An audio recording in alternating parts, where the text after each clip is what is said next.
Alors, bonsoir, je m'appelle Elliot, je suis en école d'ingénieur à Toulon et je suis parti en République tchèque pour mon stage de deuxième année.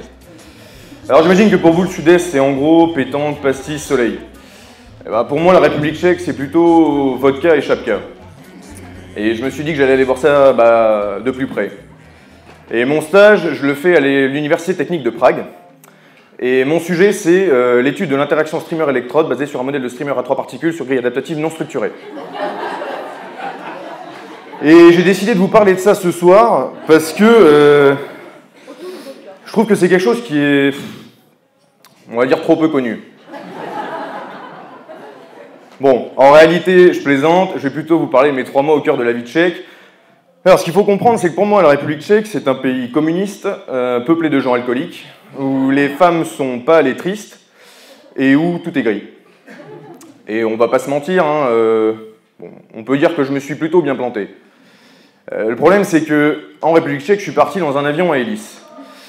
Comment vous dire que je me suis un tout petit peu accroché à mes préjugés? Parce que c'est un peu compliqué de se projeter dans un pays quand on n'est même pas sûr d'y arriver vivant.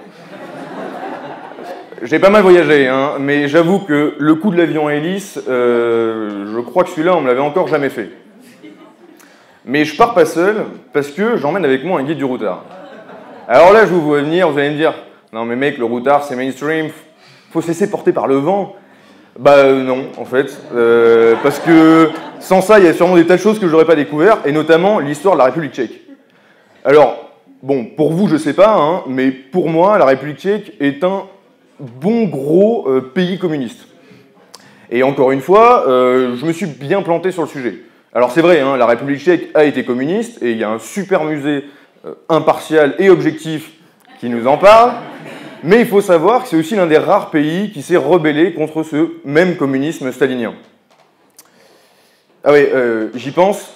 Je vais faire une parenthèse maintenant. Il y a un cliché qui est bien vrai sur la République tchèque, c'est la bière. Elle est locale et elle est pas chère. Et si c'est pas une religion, honnêtement, c'est à s'y méprendre. Je vous préviens maintenant, hein, parce que j'en ai bu plusieurs centaines de litres, donc ça apparaît pas mal dans les slides.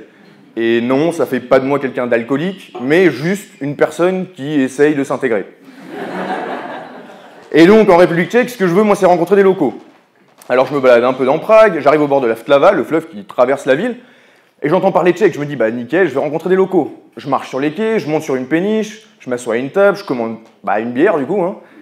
Je discute avec les gens à côté de moi, et ils sont français. Et plus globalement, hein, j'ai bien galéré à me faire des potes, hein, parce qu'ils sont un peu à l'image de leur climat. Ils sont froids et timides. Mais ils nous réservent parfois quand même de belles surprises. Là, dans ce restaurant, ils nous disent si vous êtes gros, vous avez moins de chances de vous faire kidnapper. Donc, restez tranquille et mangez beaucoup. En soi, c'est simple. Mais bon, je tiens quand même à vous rassurer, j'ai réussi à rencontrer des locaux, et notamment Teresa, qu'on a emmenée au concours de meilleur barman de République tchèque. Alors, parce qu'elle et mon coloc, on va dire, avaient pas mal de choses à se dire.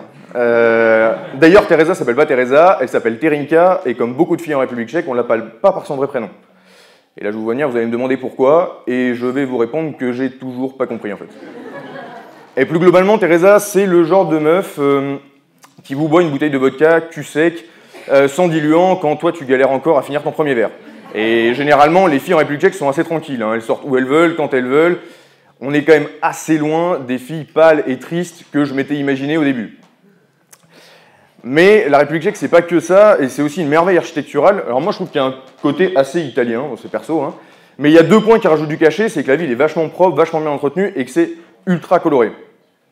Et encore une fois, on est assez loin de l'ensemble des bâtiments gris que je m'étais imaginé en arrivant. Bon, maintenant, j'ai bien cassé mes clichés, je vais pouvoir faire venir mes parents.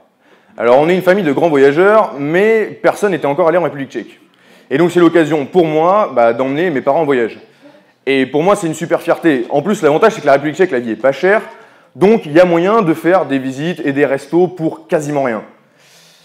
Le seul souci, c'est que les Tchèques, ils ont, ils n'ont pas une très grande palette de gastronomie locale. Mais bon, ils cuisinent beaucoup de faits maison, comme par exemple ces pancakes, qui nous ont été servis avec une bière, évidemment. Bon, par souci d'intégration, j'ai quand même goûté le goulash et le trudlo, qui sont respectivement russes et slovaques. Mais bon, j'avoue, j'ai pas vraiment trouvé mieux. Et il y a un cliché qui reste, c'est que pour moi, Prague, c'est une ville assez fermée.